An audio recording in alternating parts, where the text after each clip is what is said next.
बात है, एक गांव में दो झींगे बेचने वाले अपनी अपनी दुकान लगाकर झींगे बेचा करते थे। दोनों की दुकान बहुत अच्छी चलती थी और लोग उनसे खूब झींगे खरीद कर ले जाया करते थे। वो दोनों झींगे शहर से आए एक व्यापारी से खरीदते थे जो उन्हें महंगे दामों में बेचता था और वो दोनों आगे लोगों को महंगे बेचते थे। भाई कितने का दे रहे हो एक झींगा? भाई 20 रुपए का एक झींगा है और एक पाव में 50 झींगे उतरते हैं। बताओ कितने तू? अरे 20 रुपए का एक झींगा, अगर मैं एक पाव झींगे लूँ तो 50 के हिसाब से 1000 रुपए बनेंगे। भाई ये तो बहुत महंगे पड़ जाएंगे मुझे। हाँ तो सब लोग इसी हिसाब से खरीदते हैं। तुम कोई नए आए हो इस गांव में? यार 500 रुपए लगा लो एक पाव झींगों के। वाह वाह, शौक बादशाहों वाले और रेट फकीरों वाले। अगर औकात नहीं है झींगे खाने की तो मेरा वीर ब्रायलर मुर्गी खा, शाबाश। तू तो नखरे ऐसे दिखा रहा है जैसे इस गांव में सिर्फ तू ही झींगे बेचने वाला है। मैं दूसरी दुकान पर चला जाता हूँ झींगे खरीदने के लिए।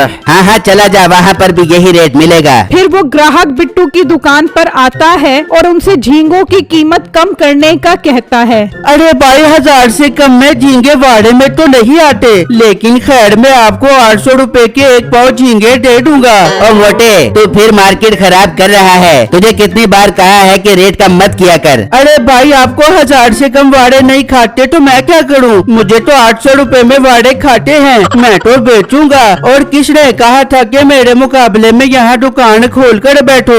बिट्टू की बात सुनकर मीठे को बहुत गुस्सा आता है। ये मोटा बहुत सियाना होता जा रहा है, इसका मसला हल करना पड़ेगा। फिर शाम में मीठा अपने घर आता है तो उसकी बीवी खाना बना रही होती है। आजा मीठे, मैं तेरा इंतजार कर रही थी। सुना सारे झींगे बेच गया ना? हाँ बेगम, बिक तो सारे गए हैं लेकिन बहुत मुश्किल से। वो मोटा है ना जिसकी दुकान के सामने मैंने अपनी दुकान खोली है, भाई बड़ा कोई मनहूस इंसान है। सारे ग्राहकों को कम रेट करके देता है, तभी उसके सारे झींगे फौरन बिक जाते हैं। मुझसे तो लोग मजबूरी में ही खरीदते हैं।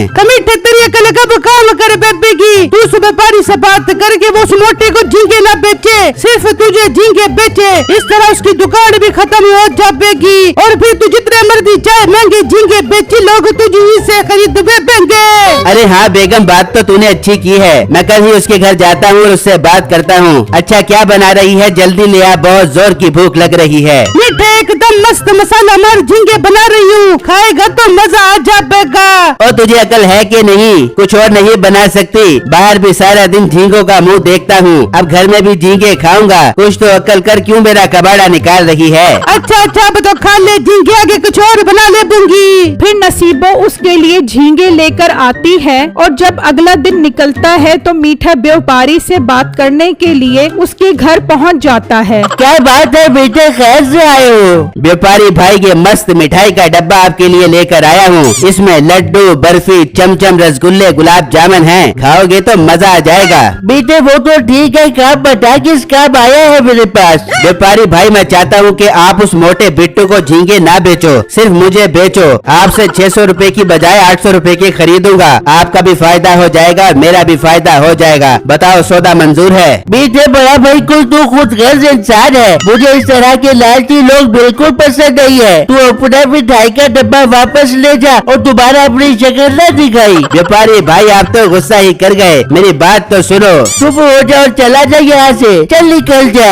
व्यापारी ये कहकर अंदर चला जाता है और मीठा भी गुस्से में वहाँ से चला जाता है और अपने ठेले पर आकर बैठ जाता है। ये व्यापारी मेरी बात सुनकर गुस्सा तो ऐसे कर गया जैसे बिट्टू इसका साला हो। अब क्या करूँ, मजबूरी है, रोज इसकी शक्ल ही देखना पड़ेगी। वो सोच ही रहा होता है कि व्यापारी झींगे लेकर आ जाता है। आओ आओ व्यापारी साहब, जल्दी जल्दी माल दे दो, ग्राहकों के आने का टाइम होने वाला है। हाँ व्यापारी साहब, मुझे भी जल्दी से दे दो। ग्राहक सिर्फ इसी के नहीं आने, मेरे भी आने हैं। बेटे तुझे अब मैं माल नहीं दूंगा। क्यों मेरे प्यारे व्यापारी भाई, आप मुझे माल क्यों नहीं दोगे? मेरी मर्जी, माल मेरा, इलाका मेरा, मैं जिसे मर्जी बेचूं तुझे नहीं दूंगा। व्यापारी सारा माल बिट्टू को देकर वहाँ से चला जाता है और मीठा मुँह ही देखता रह जाता है। उस दिन सब लोग बिट्टू से खूब झींगे लेते हैं और मीठे के इंतकाम की आग बहुत बढ़ जाती है। तभी मीठे का दोस्त वहाँ आता है। वो मीठे की ये हालत देखता है तो मीठा उसे सारी बात बताता है। अबे मीठे तू परेशान मत हो, चल मेरे साथ नदी पर, हम खुद वहाँ से झींगे पकड़ेंगे। भाई झींगे पकड़ना कोई आसान काम है भला? उसके लिए समुद्री कश्ती और जाल का होना बहुत जरूरी है। अरे यार कोशिश करने में कोई हर्ज है भला, तू चल तो सही। ठीक है चल। फिर वो दोनों वहाँ से निकलते हैं और गांव की नदी पर पहुँच जाते हैं। अबे इसमें कहाँ से झींगे होंगे यार, तू पहले से ही मायूसियों वाली बातें शुरू कर दिया कर। इसमें बहुत सारे झींगे हैं, तू नदी में छलांग मार कर पकड़ कर लेकर आ। बेटा उम्मीद तो नहीं है, लेकिन फिर भी तेरे कहने पर कोशिश कर लेता हूँ। मीठा अपनी शर्ट उतारता है और नदी में छलांग लगा देता है और थोड़ी देर नदी में देखने के बाद बाहर आता है। हाँ मीठे, मिला कोई झींगा? हाँ ट्रक भरे पड़े हैं इस नदी में झींगों के। और मोटी अकल वाले, खामखा में मेरा टाइम बर्बाद कर दिया तूने। ये कहकर मीठा नदी से बाहर आ जाता है। अबे जल्दी घर चल, बहुत जोर का प्रेशर पड़ रहा है। जल्दी चल वरना पैंट खराब हो जाएगी। मीठे घर तो बहुत दूर है, नदी पर ही कर ले। फिर मीठा वहीं बैठ जाता है। फिर मीठा अपना काम करके फारिग हो जाता है। वाह यार सुकून मिल गया, बहुत हल्का हल्का महसूस कर रहा हूँ अपने आप को। अबे मीठे पीछे देख। जब मीठा पीछे देखता है तो बहुत सारे झींगे आए हुए होते हैं। यार मीठे तू क्या खा कर आया था? सारे ही झींगे तेरी पोटी खाने के लिए आ गए। यार जानू मैं साग खा कर आया था, लगता है इन्हें साग बहुत पसंद है। अपने तो मजे हो गए। चल मीठे नदी में जा और सारे झींगे बाहर फेंक दे। मीठा नदी में उतरता है और एक एक करके सारे झींगे बाहर फेंक देता है और लेकर अपनी दुकान पर आ जाता है। आ जाओ 500 के हिसाब से सस्ते सस्ते झींगे ले जाओ। आ जाओ सेल लगा दी सेल। आ जाओ मीठे को लूट लो। ये सुनकर सब लोग हैरान हो जाते हैं और बिट्टू को छोड़कर सब मीठे की दुकान पर आ जाते हैं और देखते ही देखते मीठे के सारे झींगे बिक जाते हैं। अब बिट्टू मीठे का मुंह ही देखता रह जाता है। अरे ये इतने सस्ते झींगे कैसे बेच रहा है, समझ से बाहर है ये बात। फिर मीठा रोज नदी पर जाता और जाकर बैठ जाता और जब सारे झींगे आ जाते तो नदी में कूद जाता और सारे झींगे बाहर फेंक देता और दुकान पर आकर सस्ते सस्ते बेचता। अब तो बिट्टू की दुकान पर एक भी ग्राहक नहीं जाता था। मामला कुछ खराब है, मुझे देखना पड़ेगा ये झींगे लेकर कहाँ से आता है। तभी एक आदमी वहाँ पर आता है। बेटे तेरे झींगे खाकर मेरे भाई की तबीयत बहुत खराब हो गई। कहाँ से लेकर आया था झींगे? दादी अम्मा की अलमारी से लेकर आया हूँ। ओ पागल, झींगे समंदर में रहते हैं, वहीं से पकड़ कर आया हूँ।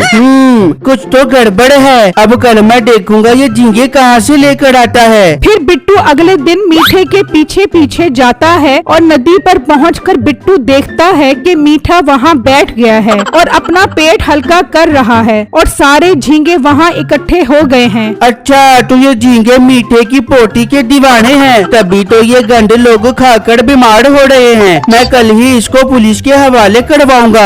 बिट्टू ये कहकर चला जाता है और अपनी दुकान पर आकर बैठ जाता है तो मीठा झींगे लेकर आ जाता है और सस्ते सस्ते बेचने लग जाता है। फिर अगले दिन बिट्टू पुलिस को लेकर वहाँ पहुँच जाता है और वो छुपकर देखने लग जाते हैं तो मीठा आता है और नदी पर बैठ जाता है। आ जाओ तुम्हारा देसी घी का साग तैयार है। आ जाओ। अब आ गए। पुलिस भाई मैं तो झींगों को बुला रहा हूँ, आपको तो मैंने नहीं बुलाया। तूने तो हमें नहीं बुलाया, लेकिन जेल तुझे बुला रही है ना यार। पुलिस भाई के यहाँ आकर गंदे काम करता है और गंदे झींगे लोगों को खिलाता है, तभी तो गांव के लोग बीमार हो रहे हैं। हाँ अब तारे जाकर इसे ऐसे डंडे मारेंगे कि अब ये बीमार हो जाएगा। फिर वो मीठे को पकड़कर ले जाते हैं और बिट्टू की दुकान फिर से चलने लगती है।